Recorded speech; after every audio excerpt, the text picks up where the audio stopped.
You know, there is such a continuing anxiety about upsetting the Chinese. And there are two big reasons for that. One, Henry Kissinger mentioned maybe some unintended consequence of war down the road somewhere, but also the economic issue. And here, it's time we recognize that we need to rebuild our own supply chains, even if that requires a certain level of subsidized industrial productivity. We cannot be dependent on the Chinese market.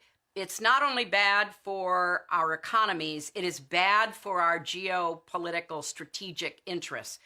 Look at what happened with the lack of personal protective equipment or certain pharmaceutical ingredients when the pandemic hit. We were at the mercy of China. Well, we cannot let that continue, and we need to work together across the Atlantic to figure out how we're going to take back production.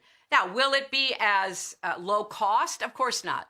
And how do we set our tax systems and other arrangements so that there are incentives for our businesses to return to Western democracies to produce things?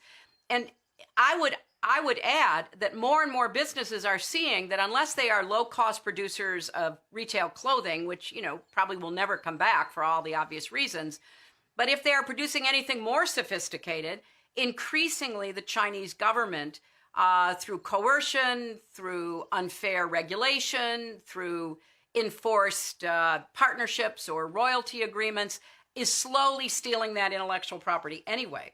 So I do think that we've got to get smarter about how we deal with the economic threat. And for people who say, oh, well, you know, that disrupts the market. China has disrupted the market. China is not a free market economy. We tried. We let them into the World Trade Organization.